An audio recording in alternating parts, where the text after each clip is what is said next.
Allow me to extend a warm welcome to all the viewers on the internet and around the world. It is sunrise on YouTube, morning on Facebook, noon on Twitter, midday on Threads, afternoon on Twitch, sunset on Instagram, and evening on Rumble. I am your host, the Ancient One, the Bachelor Supreme, the Phantom Menace, he who remains, and the master of the deceptive arts. We are broadcasting live directly from the sanctum of solitude and the citadel at the end of time.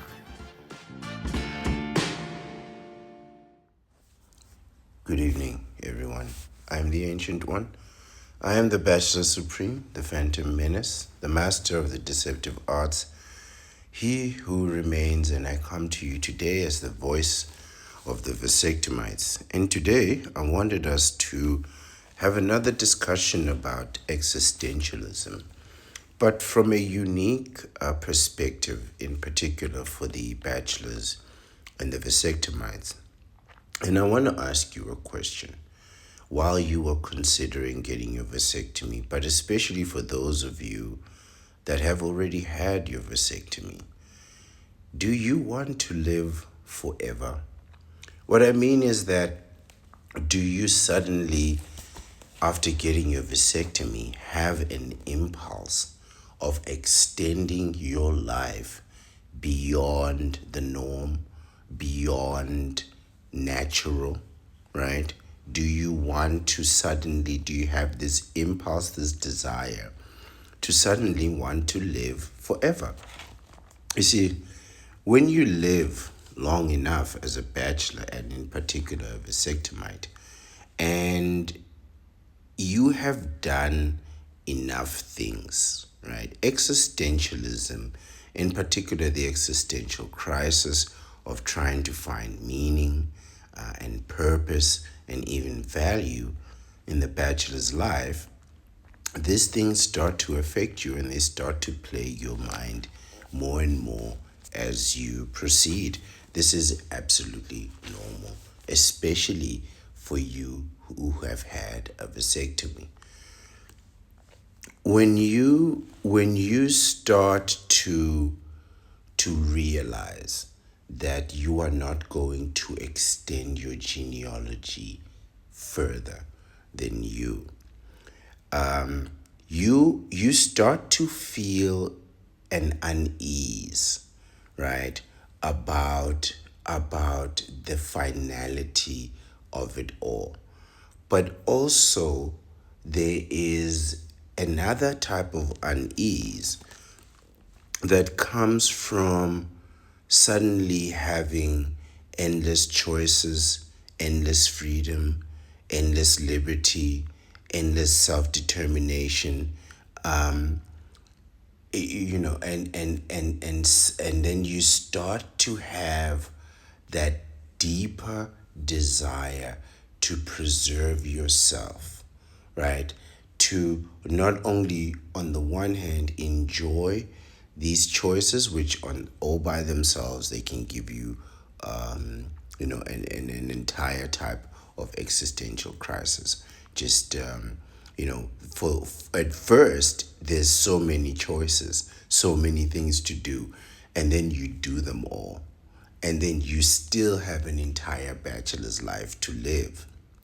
But simultaneously, having done all these things, you don't just want to do them again and again and again, because that can be monotonous. So you want to start to have those things start to have value and meaning, right? You start to seek meaning and purpose behind these things. But also you are faced with the reality that there is a finality to all of this, right? And there is a question of trying to extend this bachelor's life far beyond what is natural. But the simple truth of it all is that all these choices, these freedoms, this liberty, self-determination, it's all there for you to enjoy. To enjoy it while you still can.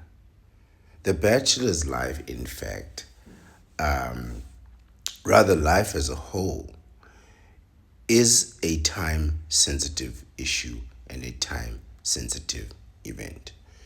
Having received that vasectomy will make this so much clearer to you.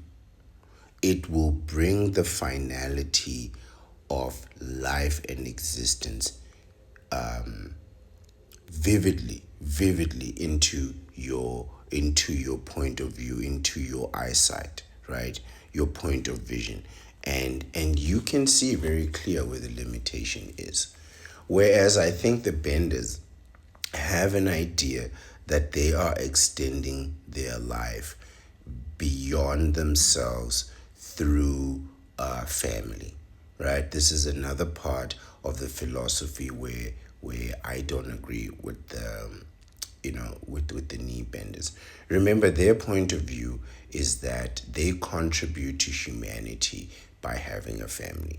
So the individual grows through the family grows the community grows society, society builds nations, and nations make up humanity, right? So they believe that by having family and sacrificing themselves, they not only extend humanity, but they also extend their own life through passing on their genealogy to the next generation, but not just the genealogy, their values, their entrenched values. However, once you've had a vasectomy, all of that sort of just goes away. And what you are faced is not a continuance, but quite frankly, the end of the line. And you realize that this is it. I'm the end of the line. So you realize that, quite frankly, life is a very time sensitive issue and a time sensitive event, right? Time, rather, our time is limited. And I think of time in a sense of a countdown, right? Until one day you have no more time. So if you are using the fruit company, you know who I'm talking about, right? If you're using the fruit company or maybe any other company, I don't have experience with other manufacturers, device manufacturers, but if you're using the fruit company, you may have been on their application platform where you can buy apps, right? Now, when you go onto the application market, right, you will find a countdown app.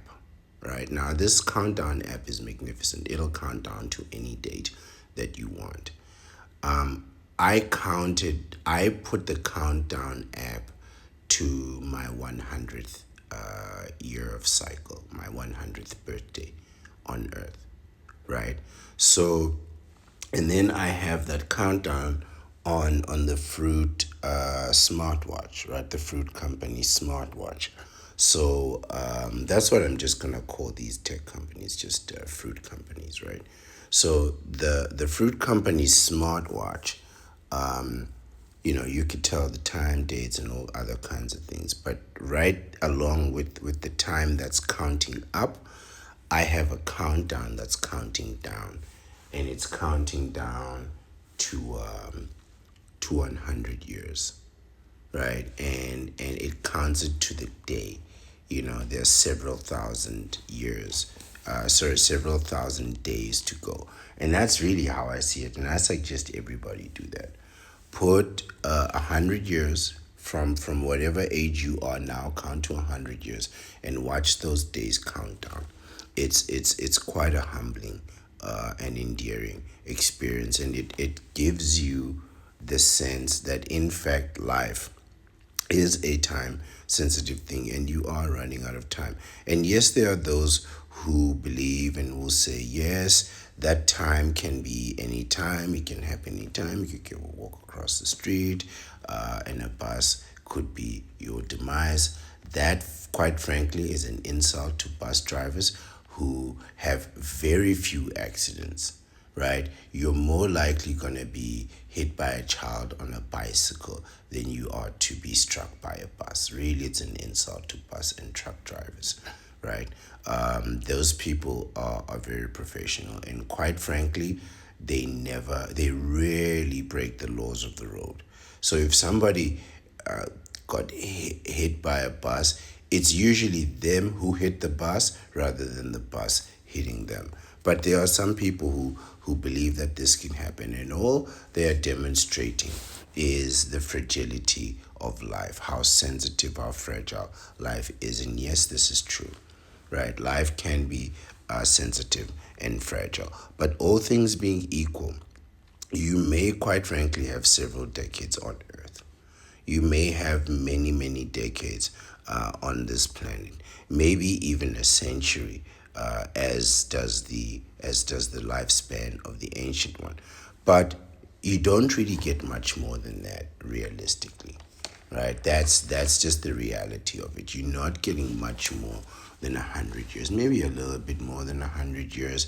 There's people who are living up to like 105, 109, but you don't really get more than 100 years, right? You get about 10 decades, right? But today, we will look at some what I think are fictional, science fictional theories that surmise that there is a possibility to unlocking the secrets to immortality, right? Which some and I assure you, once you have a vasectomy, this instinct is triggered. It's not just an instinct of wanting to be as rich as you possibly can, wanting to travel as much as you can, wanting to do as much as you can, wanting to thrive, wanting to be as fit and as healthy as you can, and to get as much of life as out of life as you can. It really does that to you. And then you stop caring about things that are insignificant, truly insignificant things, people's opinions. Those things really stop mattering, right? And the people's whose opinion matters. It's really it's really like that. But along with that, you want to extend that life. Not just extend that life, you want to extend the quality of that life. That's why what you see is a lot of vasectomites will spend a lot of time in the gym. When you see like an older man who spends a lot of time in the gym, he's usually a vasectomite who is really not just trying to live the best quality life, because you got to be fit to live a good life, to be active, right? To look good, you got to be fit, but also to keep his organs as healthy as possible internally, no matter what he looks like externally. What he's worried about are his internals, right? So he doesn't want any fat clogging his organs, slowing down his breathing or anything like that, right? So what that indicates is a person who wants to extend his life. He doesn't just want to live a good life. He wants to extend that life at that level. He's trying to maintain a high standard over a long period of time, which is admirable. But nonetheless, it will fail, right? But the people in today's article, while they claim, right, to to to be close, they say that they are close to unlocking the secrets of immortality, right? They have not yet claimed to be successful, and yet they are still confident enough to share their ideas publicly and discuss their hypothesis publicly. So we can do the same. We can do the same. We can discuss this issue of immortality. As a vasectomite, the idea of immortality is very pleasing, right? It's very appealing, right? Um, you know you won't have kids, so you won't pass on your genes to the next generation, right? So you also know that you're not going to be missed, and you know you're not going to be remembered, right? I mean, no one is going to be remembered. No one is going to be remembered, right? You have to remember that everyone gets forgotten, and life goes on for the living. This is why you want to extend your life. This is why we preach self perseverance, right? Preserve yourself, right? Determine your own outcomes and preserve yourself. Your job as a bachelor, quite frankly, is to live as long as you possibly can, and along with making as much money as you possibly can, right? Because once it's over, it's truly over, right?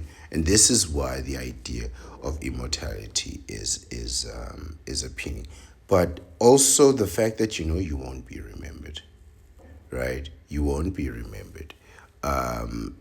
You know, I think of the most of the famous people, some of the most famous, most iconic people in the world.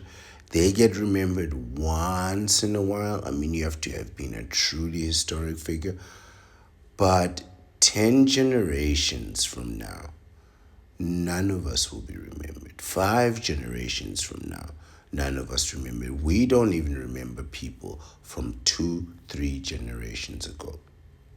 There are people who were mega superstars 80s, 90s. Nobody even knows who they are. You can't even find their works. You have to search, you have to search for that person specifically to get their information, right? In the age of hyper information, nobody gets remembered, you know? So it's something that you have to remember, right? Think of all the people that you've left behind. Think of all the people that have left you behind, right? Think of the people that are still alive that you don't miss and don't even remember. And soon enough, you'll forget them all. Some of them you even loved at one point, at some point or another. There are people that you've loved, that you had the best time with, and you don't even remember their names. You have to go search them up in some old high school album or something like that and say, "Oh, I remember this guy," right? And if you do see them again, things would be completely different. I assure you. It doesn't take long. Like, if you don't see people for 2 or 3 years, things really change. So if you don't see someone in like 2 years, they could lose a tremendous amount of weight or gain a tremendous amount of weight. Just that change alone, they could have a kid, they could do whatever. Anything can happen in 2 years, 5 years, 10 years, 20 years. By the time you see them, they're probably a full blown bender, or a full blown counterpart with all the skills, the scandals, the history, the police reports, the nieces, the nephews, that whole package. If you find an old bender, that's what you're getting. You're getting the whole package. Counterparts and benders are like the Asian proverb. You know the Asian proverb, the dating Asian proverb, or the marriage Asian proverb that says you don't just marry the girl, you marry her family, right? That's an Asian marriage proverb. Now that puts things into perspective for you. A lot of guys don't understand that. They think it's just the mom, the dad, the brother, the sister. That's it. No. It's the grandmother, the grandfather, the cousins, the nieces, the nephews, who are always in prison.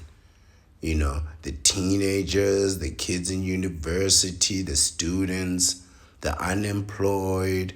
It's all of them. You get all of them. And I'm telling you, when you go with the counterpart, you don't just get the counterpart, you get the knee benders too, right? And by the time they see you, you'll be a vasectomite. Everyone will be completely different, and so will life. But let's ponder for a moment. Just effectively, what would happen if you did live forever? So we're talking about two things effectively: time and age, and then effectively economics, right? So while you will have more time, maybe to accomplish the things that you want, wealth, power, prestige, influence, right? Those are all good things, but it doesn't necessarily mean that you won't get old, right? Imagine living the lifespan of the ancient one, which is about 100 years. At 100 years, I expect to be old, tired, frail.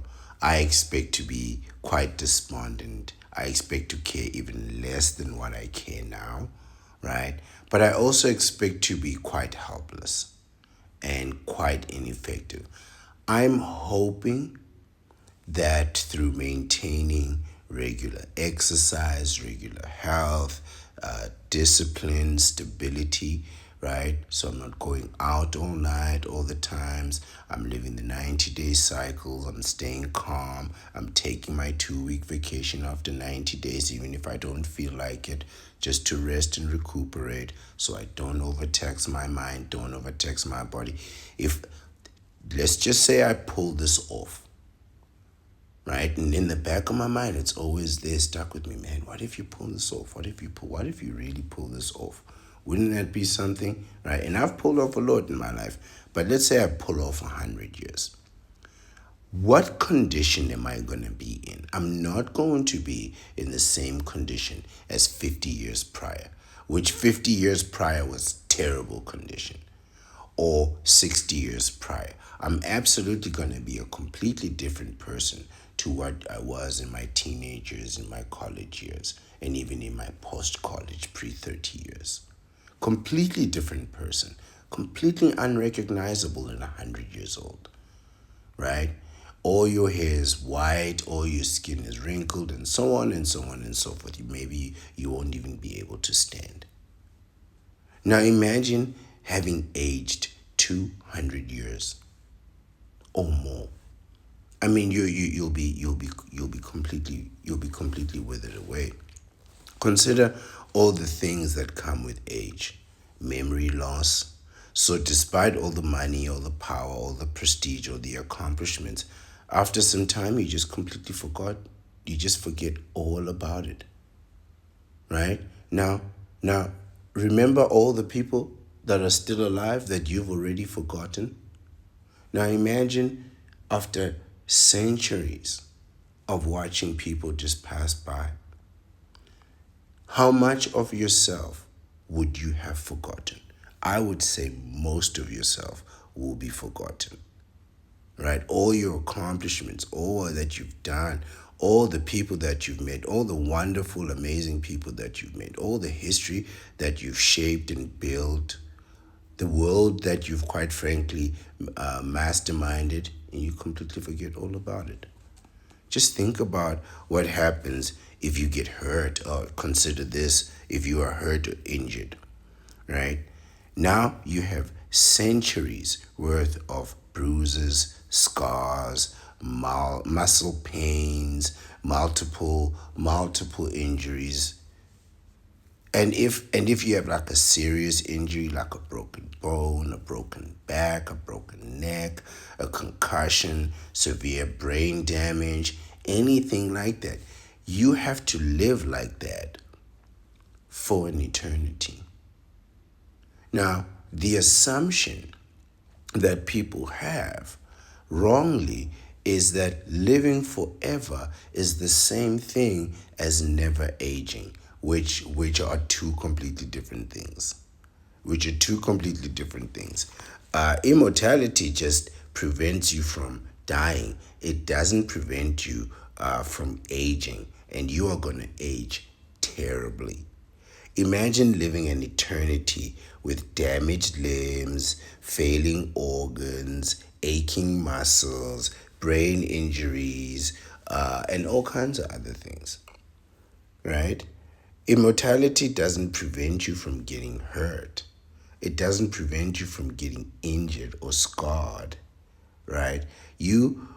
Quite frankly, you could become immortal tomorrow, right? And become paralyzed and become a paraplegic for eternity, right? I mean, this is the fragility of life. And even if it doesn't happen right now, let's say you do pull this off and you age naturally. By 105 years old, you'll be practically practically a paraplegic, right? By the definition, you'll be a full on dependent, right? So all it means is that you just can't die, right? And that comes with a whole bunch of challenges too, right? Consider the financial ramifications of trying to fund and pay for a life eternally.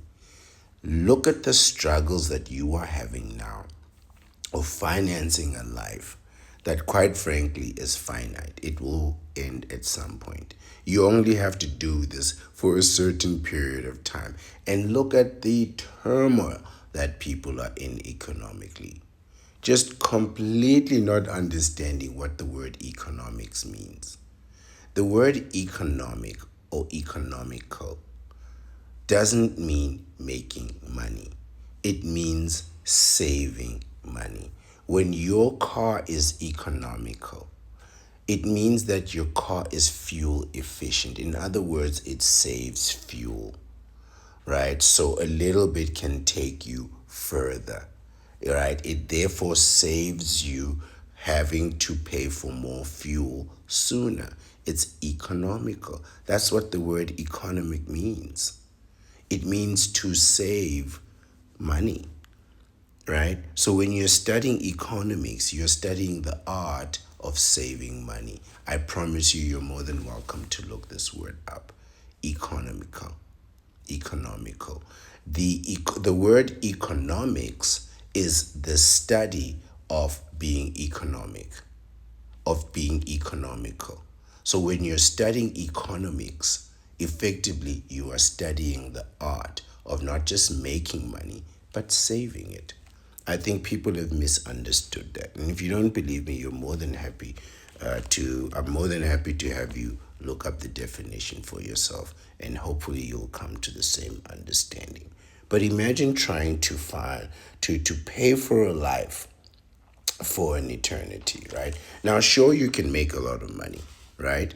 While you are still young and active. But what happens if you can't work due to age, which is inevitable, or due to injury, or both? Right? What happens when your money runs out or your investments fail? Let's say you invested in something like radio in the 1920s, and you thought, oh, this is the best technology, it'll never go out of style.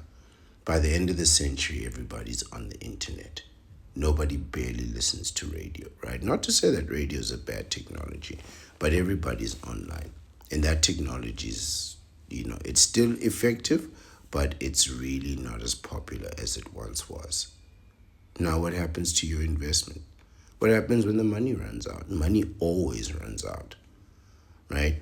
I suppose you could try to live on the kindness of others, but when people see that you're not dying, that you're living immortally, right, while their life withers away, and yet they are still funding you, they may not take kindly to that, right? Or you can try and live on the generosity of the government and the state, right?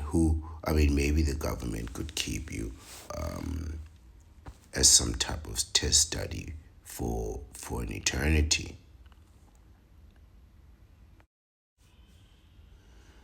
Either way, either way, immortality can pose just as many problems as mortality. But our problem is not immortality. Our problem is mortality and accepting the finality of that mortality. There are, in fact, just as many trade offs and pitfalls as there are in mortality as there are in immortality, right? Perhaps mortality has its blessings. For one, you have to live and act in the moment, right? You have a finite amount of time. And that amount of time seems to be just the right amount of time for you to live healthily. Because beyond that amount of time, you really start to live poorly. You really start to regress in a terrible and unsustainable way, right? So let's say after 100 years old, it really doesn't get much better after 100. I have to be quite honest with you. I think even if you do make great memories, when the memory goes, and the body goes and the hearing goes and your speech pattern changes and slows, it's really you know nature taking its course, right? And nature does this with all things, right? So understanding that this is a time sensitive thing, life, it truly is a time sensitive thing, and that we are blessed to have this time, right? Not only can you live in the moment and live in the reality where you are, right? To look at the reality and say, hey, wait a minute, we are now living in the age of hyper technology. You know, AI was a thing of the past. It is now here and available. It is here. It is your choice whether you use it or not. In the form that it arrives in, right? It has arrived in a particular package in a particular form. It is up to you whether you utilize it or not. It is up to you what you do with that information. But it is here. It is here, and you have to live in this reality because it will not leave you behind, but it will carry you along with it. As a bachelor, and a bender rather, as a bachelor and a vasectomite, living in the solitude is always a good idea. But as a bender, facing this reality could be something that is quite daunting. Realizing that the changes in the world have quite frankly wiped away traditionalism as it is known, right? You are going to have someone in your life that is on social media 24 hours a day. You must understand that. You must understand that you are in a world where if you are with a counterpart, you must expect for them to be and live in and interact with technology 24 hours a day and everything that comes with that technology. But regardless, life is a life sensitive endeavor. It is incumbent on you to have the correct strategy to be effective in this life and gain as much as you can while you can still gain it. You gotta gain as much knowledge, as much information, as much money, have as many experiences as you can, right? But this is only bringing you halfway to victory. Gaining all these things only brings you halfway to victory. The second half of that equation is for you to enjoy these things. Know thyself. I say, know thyself. Know the things that you enjoy, that you want, that you value, and get those things and enjoy them.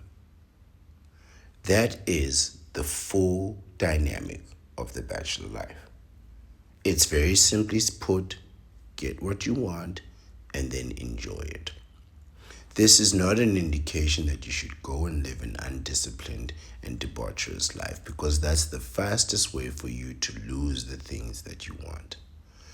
If you want to be healthy, you cannot be living corrupt in a debaucherous, unstructured way.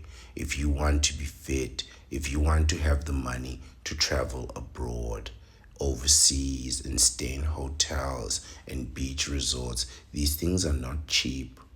These things are great, but they're not cheap. And while you're there, you're expected to leave tips for every single bit of service that you get, and you will be getting service 24 hours a day. It is all about paying, paying, paying. Every trip, every activity, every outing, every park, right? Everywhere you go, you're just gonna, every door that'll open for you, you're gonna have to pay for that door to open, right? It's really that simple. So you can get all these things, but you need to structure your way correctly in order for you to be able to fully enjoy them over a long period of time. And this is what will bring you a complete victory.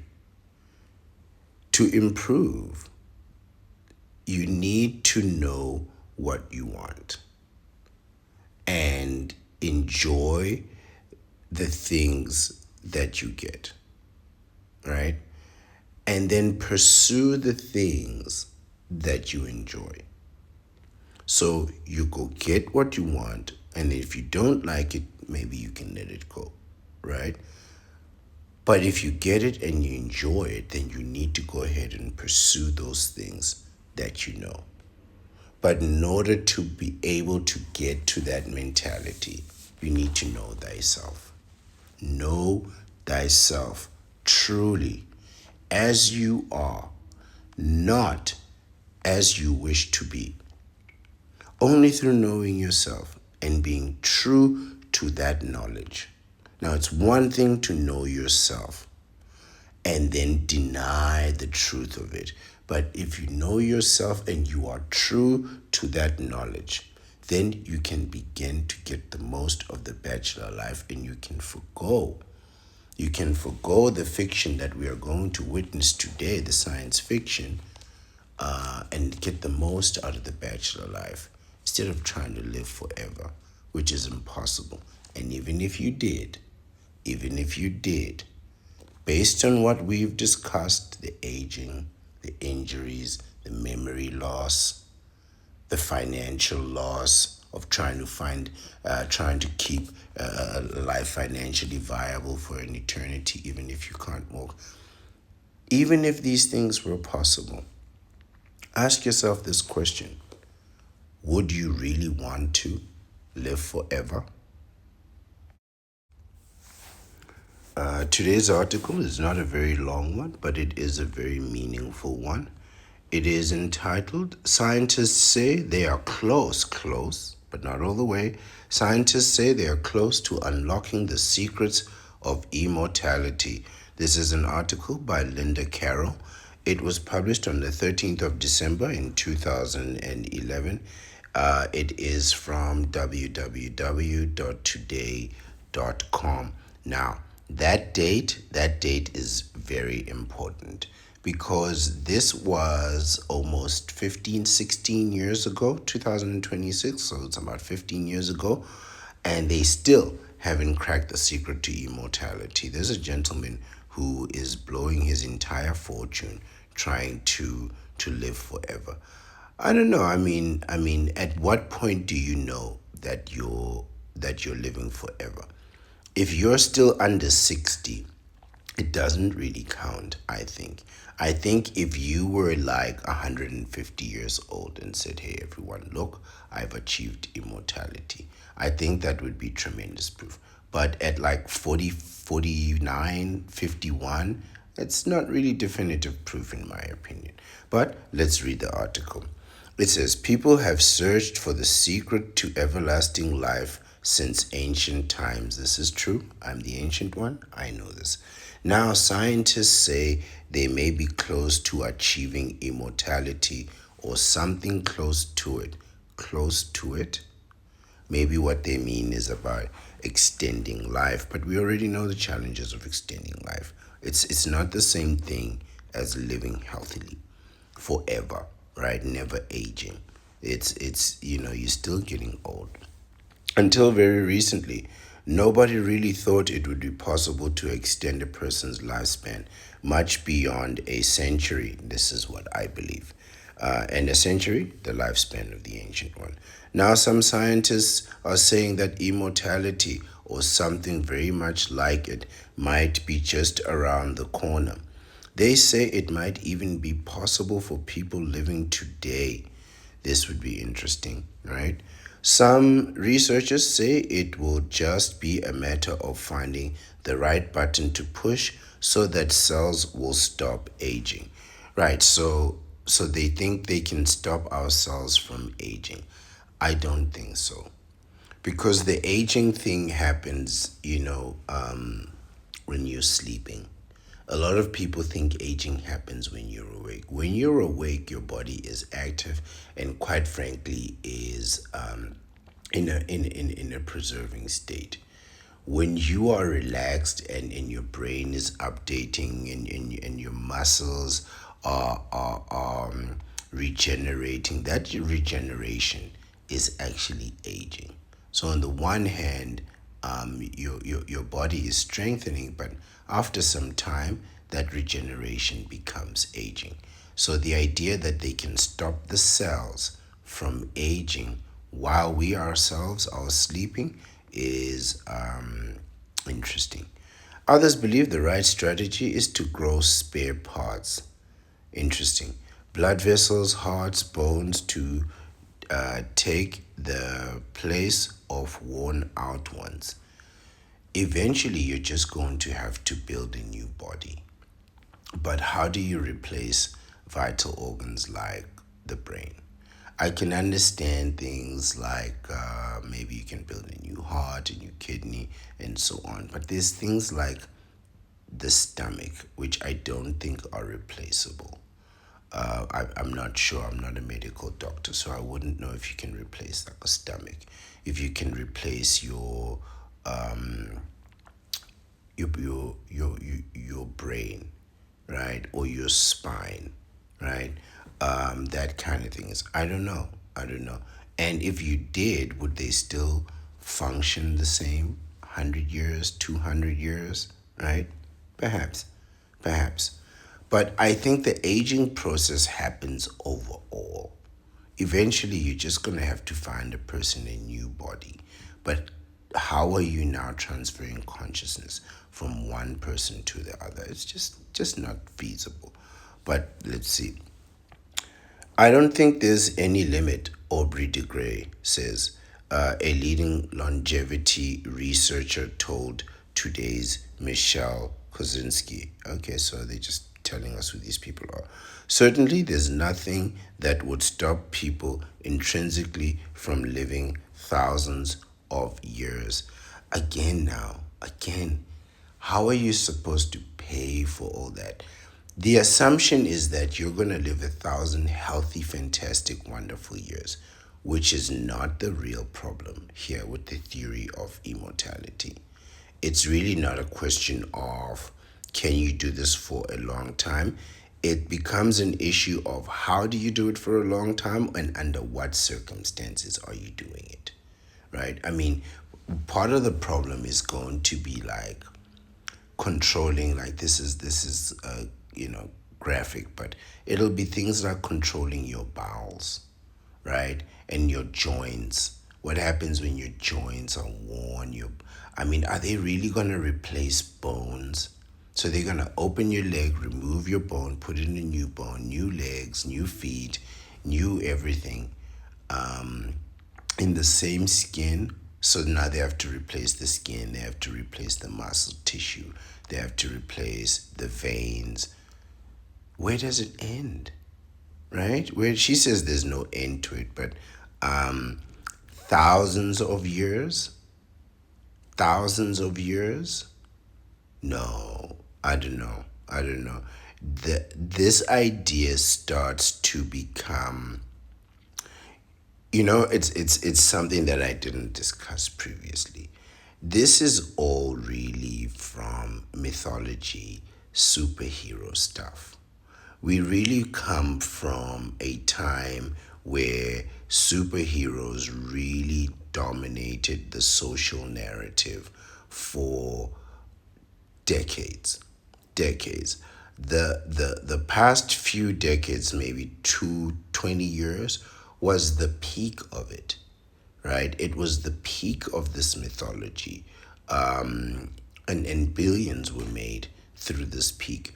But this superhero situation, belief in superpower, supernatural things, living forever and not aging or facing any consequences for it. This really comes from a dominant social narrative. And this is where the question of immortality really found its roots. While the theory is very true,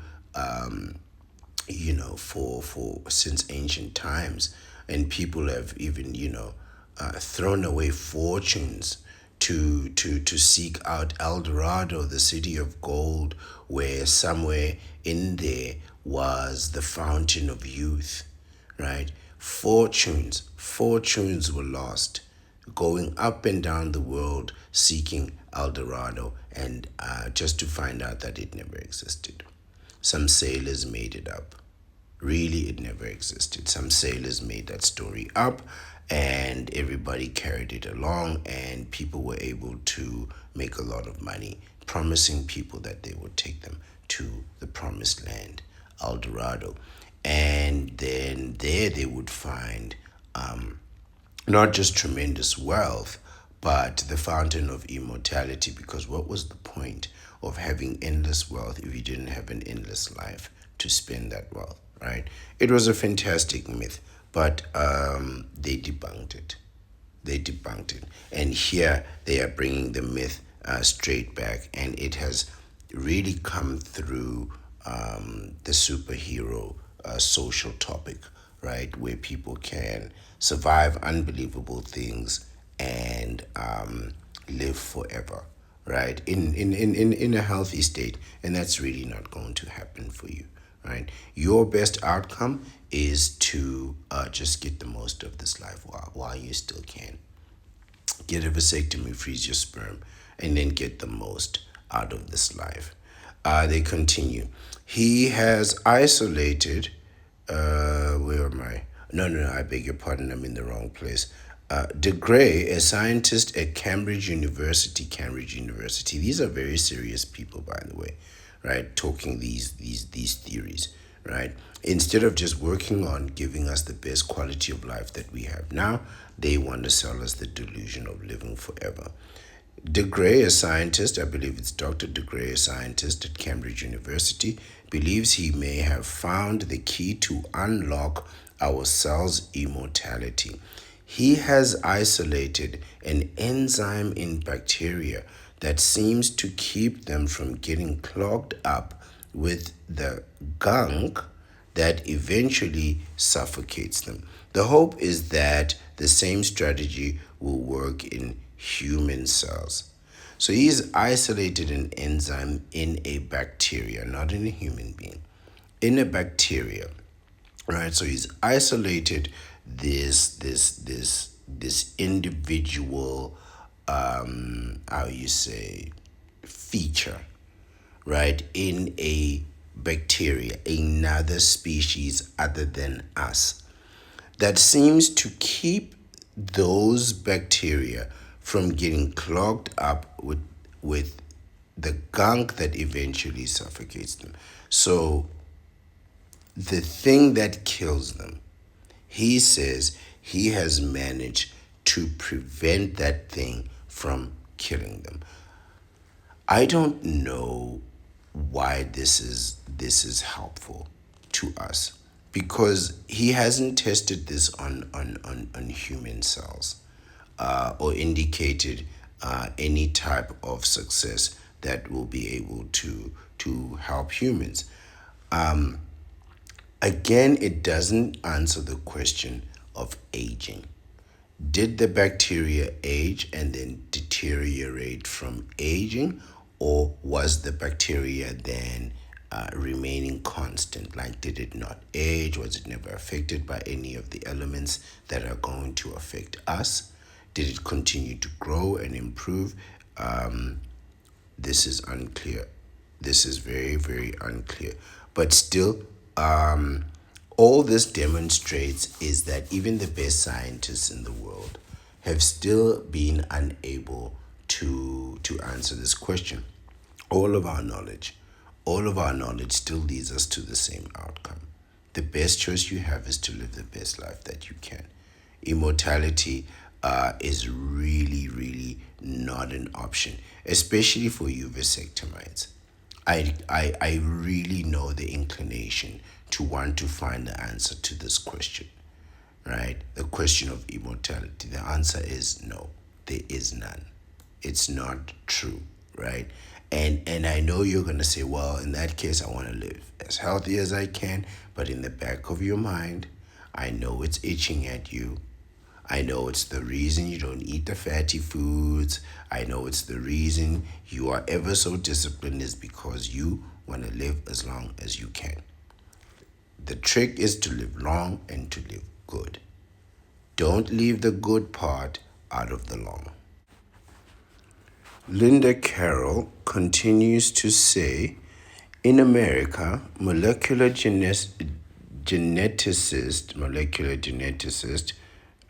that's a mouthful, Bill Andrews has discovered a supplement that he believes will reprogram cells so that they will live forever. That's absurd. Let us continue. The supplement keeps telomeres from shortening. I'm not sure what a telomere is. From shortening as we age. Scientists believe that when telomeres, the strings of DNA that reside at the end of each chromosome, become shorter, we deteriorate. In theory, if you could stop telomeres from shortening, or better yet, get them to regrow, you would increase lifespan.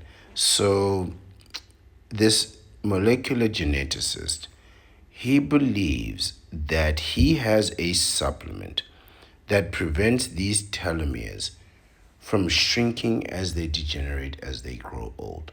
So his assumption is by keeping these things long, therefore you prevent the shrinkage, thereby preventing the deterioration, thereby keeping you alive indefinitely. Now, this is a simple logic to follow and sounds like a tremendously dangerous practice. This supplement is there to really affect you at a molecular, genetic, DNA level, right down to your most fundamental core. I mean, forget into your blood. I mean, into the things that make the blood the blood. And he is saying that he is going to fundamentally change the way that they function without any adverse reactions and keep you going. If this is in fact possible, it would be interesting. To me, this is just as fictional as male birth control. It's just as fictional as, they are close to a male birth control. They are, doing successful tests on everything other than a human being, right? And the previous doctor, he tested what was it, fungus? He tested a bacteria, and this is as far as he was able to go. Success with the bacteria, and still didn't offer any sort of outcomes on that. However, these are very interesting theories. These are in fact, I would say, I'm not qualified to actually speak on these. So while I might disagree, I'm disagreeing from the fundamental fact that everybody meets their demise. But I have really no basis on agreeing or disagreeing with any of this technology. Should these things be possible? Because we have now left the realm of the philosophical. We're not chasing El Dorado anymore. We are now tempering with telomeres, enzymes, bacteria, DNA, chromosomes inside the human being. And we are testing to see if we can make that DNA persist, continue, right? Now, I wonder how much of a human will would be required. So let's say you take the supplements. Let's say you undergo the treatment, right? How much of that human will is required to continue 200 years? I think at like we've seen people live 100 years and that's reasonable. But at 200 years, I think we can declare you a miracle. It to me, I think the fact that you already have people at 90, 100 years old, who could ingest these things or undergo this treatment and then continue, right? And in 50 or so years, we would have definitive proof of success or failure.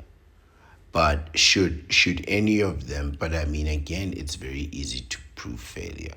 You only need one to fail and you only need one to succeed. So we get a citizen or a human being living 167 years old, that to me would be an indication of success. But if another person takes the takes the medication, the supplement, or goes through the treatment and meets their own demise, and the other one goes through the same treatment and then persists, that would also be a very interesting outcome to foresee. I'm just assuming that these people aren't going to stop. I'm working on the assumption that they aren't going to stop. I'm also working on the assumption that they're going to fail abysmally. But also, even even getting halfway to victory. And what I mean by getting halfway to victory is a sense of even if you were able to extend life for the general person by 20 years. So we've now gone from 100 to 120. That 20 years through your supplement, through your treatment, I think would be worth the investment, right? If you are going to extend the life of the ancient one to 120 years, I think that would be worth the investment. I mean, quite frankly, we've already crossed over into the world of science and human engineering. We've already evolved into vasectomites, right? We have sperm cryopreservation, sperm cryoprotection, we have a vasectomy. We are fully into the field of health sciences now.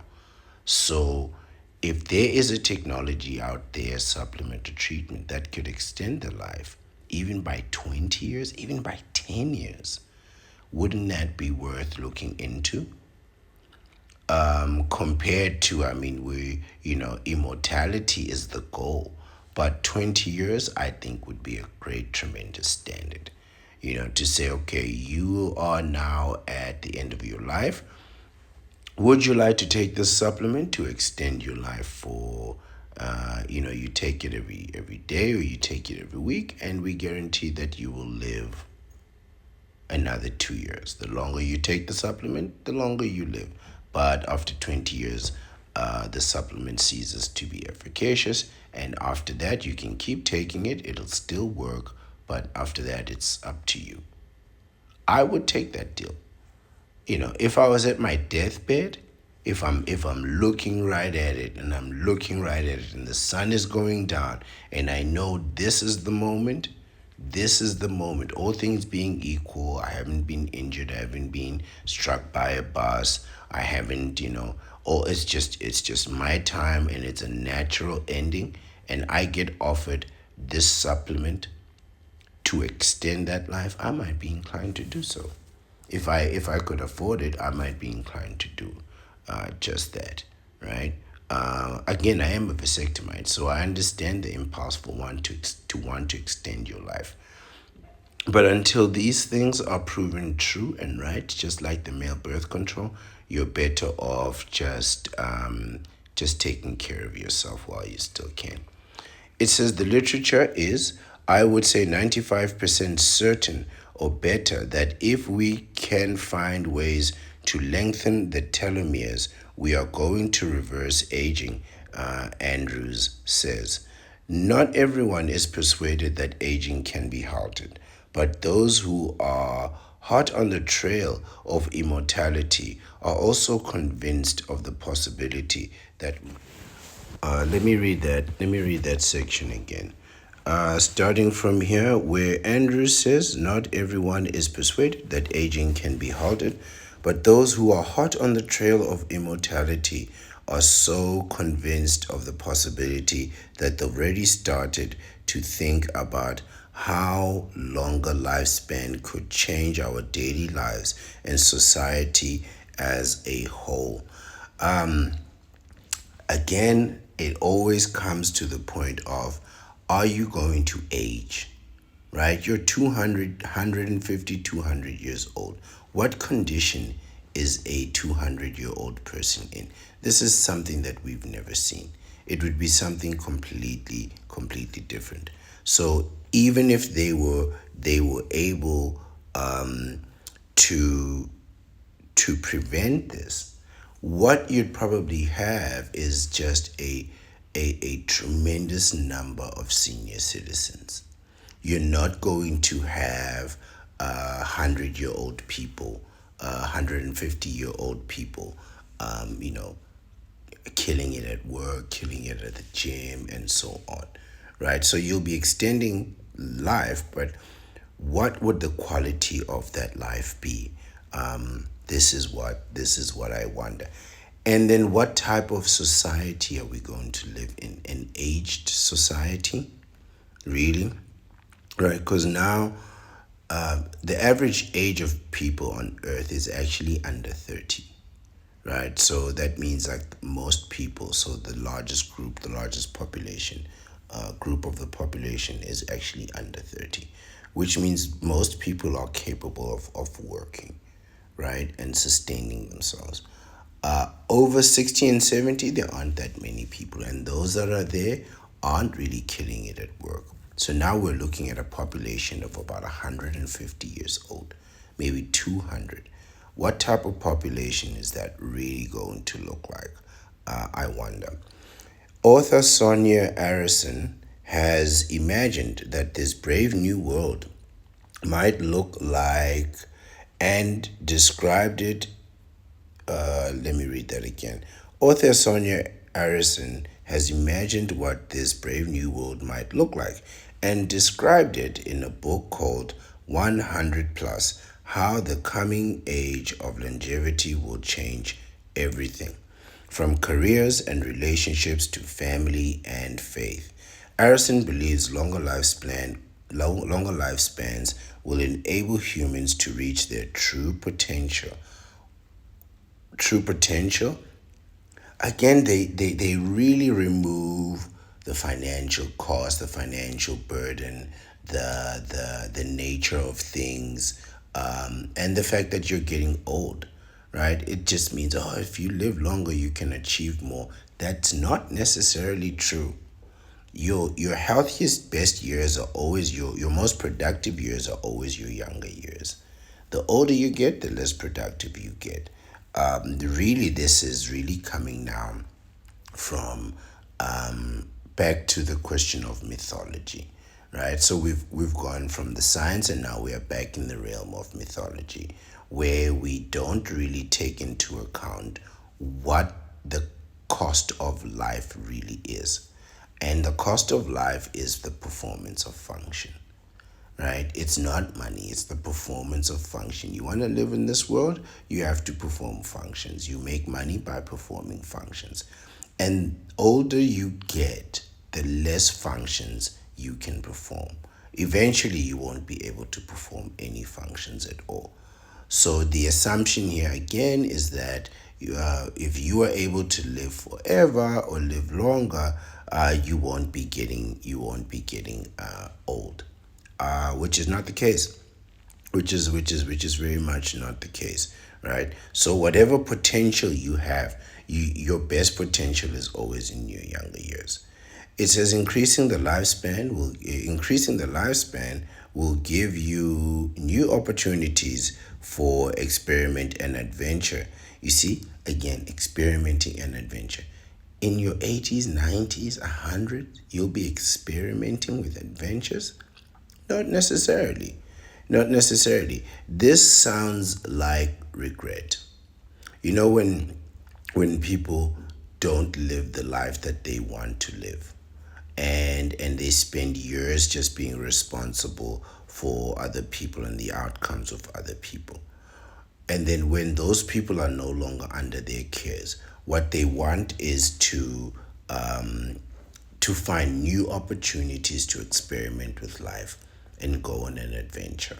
And generally, they end up just going on a cruise or on a vacation and coming back, right? But or getting a divorce, thinking that they're gonna go out and start dating again. 50s, 60s, 70s. I'm still dating. No way. No way. This is why partly I'm out the game. You know, this is why I'm out of the romance wars. In truth, it's not that there's no desire to participate, it's that it gets to a point where it's ridiculous. 70 years old, 60 years old, talking about my girlfriend. No, man. you know and it's like, yes, I get it, maybe you are still dating at 60 and 70. People want companionship at every stage in their life, but my opinion is that it's better to leave on your own 2 feet than to get kicked out, dragged out, kicking and screaming, right? Because eventually you just become undesirable, right? There's nobody who's gonna say, "Oh, look at that 90-year-old man. He's so desirable," right? You're really undesirable, and I think you need to just bow out before you get kicked out. Just walk out on your own merits, man. Choose a nice, comfortable age for you to settle in. Some people decide in like their 40s, some people will decide in their 50s that, you know what, I'm not too old to experience life. I'm not saying that you're too old to experience life, but you're too old for the shenanigans. Really, you're too old for the shenanigans. You'll be 47 years old, sitting across a table from someone, scared to touch their hand. Oh, it's the first date. Should I touch your hand? Oh, I don't know if I should touch your hand. What? You know, dressed, you got your hair lined up like a 20-year-old. You got your shoes shined, your suit, your best suit. You've had that suit steamed. Seriously? 45, 50 years old, you're still dating? Don't get me wrong, I'm a guy who goes out for dinners all the time. And I suppose you can call it whatever you want, a date, whatnot. But I'm just going for the dinner. Really, I'm not about to sit there and wonder if I should break the touch barrier. Did I laugh funny? Did she think my joke was funny? Jokes, so many jokes. I'm past all that. Really, I'm over all that. And I'm at the point where, quite frankly, and I think a lot of men get to this point, where you just don't care for the pretense anymore. The mystery is gone. We know that the average person has like intimacy twice a week, which is like 100 times a year and 1,000 times a decade. If you're in your 40s and going in your 50s, you've had thousands, 3, 4,000 intimate encounters, at least 3,500 intimate encounters. The mystery is gone. Even if I don't know you personally, I know that the mystery is gone. If you've got kids, I know that the mystery is gone. So there's a point where I think that once that mystery is gone, there's no need for you to try and bring that mystery back. Right? There's no need for you to try and pretend that the person that you're talking to hasn't ever had an affair. They haven't ever cheated. They've never lied. They've never backstabbed. They've never betrayed. Like, to just sit and think that this person sitting in front of you, who's over 25, 28 to 30 years old, hasn't lived a full and complete life with ups and downs. It's just absurd. It's really just absurd. And and and these are the things that bring me to this conclusion, this type of absurdity.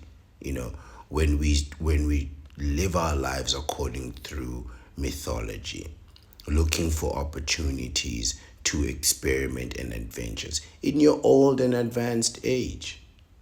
In your old and advanced age, you're looking for an opportunity to experiment and for adventure. I'm not saying that you can't experience new things, but surely you know where you are. You're on planet Earth, right? You're on Earth, and wherever you go, you'll still be on Earth, you know? So I hope you have some new experiences, but I hope you don't lose yourself for them. I hope you don't lose your senses. You know, uh, I don't know about this dating situation. Really, I'm not 100% certain about it. I haven't made up my mind about it. But even if, and I mean this specifically for young people, people under 28, 27, before your life gets destroyed. I'm not really sure about this dating situation, but after 45, 40, really, if you haven't found someone to share your life with, because that's what dating is for, you're looking for someone to share your life with. And if you haven't found someone by that time, you haven't figured it out, maybe it's just time for you to embrace the bachelor life. Try something new. Try something old. In fact, the bachelor life is the old ways, you know. That's hence, since I'm the ancient one, I'm following the old ways. Maybe it's time for you to return to the bachelor life, especially in your older age. The young guys, they still want to experience things. It's a new world for them. But for you, it's the same old same.